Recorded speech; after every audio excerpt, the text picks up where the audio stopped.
Do you see anything unusual about this picture? Probably not. But if you could see this same scene through a microscope, you'd see millions of tiny particles floating about. Some are dust, pollen, or water droplets. They're a part of our world that we can't easily see. Everything around us, the air we breathe, the food we eat, the water we drink, contains these microscopic particles, and many of them end up inside our bodies. Most of these particles don't cause us any harm, but some of them carry dangerous bacteria or viruses, the germs that can make us sick. As long as they stay outside our bodies, germs can't hurt us. Our skin keeps most of them out. It can't completely protect us, though, because we have natural body openings, like our eyes, nose, mouth, and ears, where germs can enter. That's where our tears, mucus, saliva, and even the wax in our ears help out. They contain chemicals that can kill some germs. But what if our skin gets cut or scraped, or our chemical defenses aren't strong enough to fight off bacteria or viruses? What happens when they get inside our bodies? Well, it can get pretty exciting because we have a whole team of defenders inside us working very hard to keep us healthy. They're on patrol in our blood, traveling in the veins and arteries of our circulatory system. And they're patrolling in our lymph, too. Lymph is a fluid that flows in much the same way our blood does, except that it goes in only one direction, up. We call these defenders who protect our bodies from disease and infection white blood cells. They make up one of the most important parts of our immune system. Let me introduce our immune team. First, there are the phagocytes. They're usually the first on the scene when a bacteria or virus enters our body, and they're the first to warn the rest of the team of the invasion. They surround the invader and eat it. When fighting, some phagocytes give off a chemical that causes us to have a fever. This heat can help kill some germs. So when you have a fever, it's a sign that your immune system is working. T cells come in to help after they receive the warning from the phagocytes. T cells are made in the marrow of our bones. Then they go to the thymus to begin circulating in our blood and lymph, searching for germs.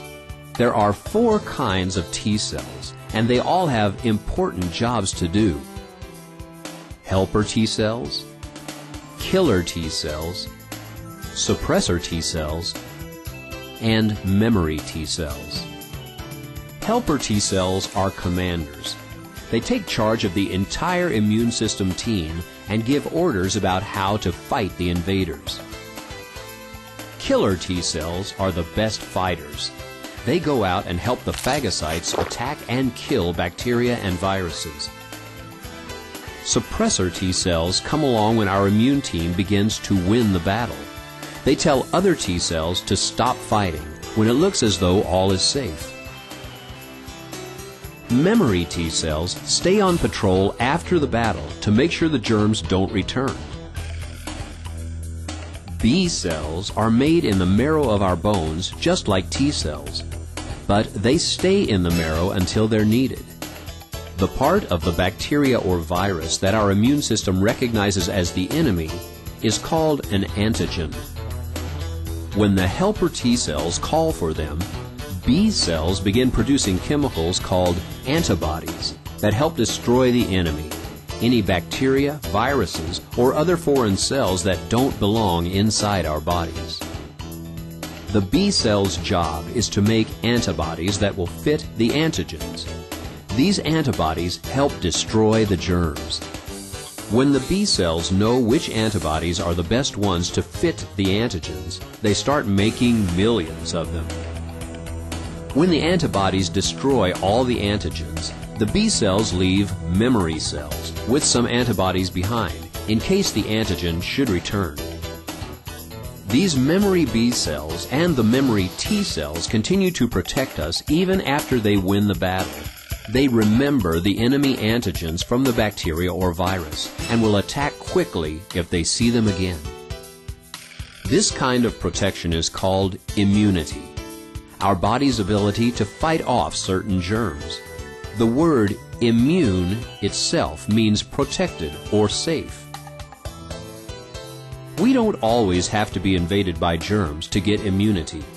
There are other ways to keep our immune team standing guard. Babies have immunity because before they were born, they received the same antibodies that were circulating in their mother's blood. Babies are born with immunity to many diseases. Their immunity will usually last a few months. When mothers breastfeed their babies, they give them even more immunity because there are antibodies in mother's milk. We can also get immunity by having what's called our immunization or vaccination. We usually get our first vaccination when we're just a few months old. Most of you have probably been immunized or vaccinated for measles, polio, and other diseases. We can be protected from many diseases this way, but not from all of them. Sometimes it seems our memory T and B cells don't remember every germ. Why do we keep getting colds? Why can't our memory cells protect us? The answer is that they can't protect us from a virus they don't know. There are millions of viruses, so the one that gave us a cold in November probably isn't the one that made us sick in December. There's also a very deadly virus called HIV, human immunodeficiency virus, that disarms and attacks the immune system, destroying our T cells and causing the disease AIDS. Without T cells, our immune system can't protect us from other germs. That's why HIV is dangerous. We need to remember that most germs can't hurt us as long as they're just floating around outside our bodies. So keeping them outside makes sense. After all, the easiest battle to win is one that never even gets started. If we keep some germs from getting inside our bodies, that means our immune system doesn't have to be fighting all the time. Our B cells and T cells and phagocytes can spend more time on guard, watching for germs that try to sneak past our defenses. Together, we can do our best to protect ourselves from infection and disease and keep our bodies safe and strong.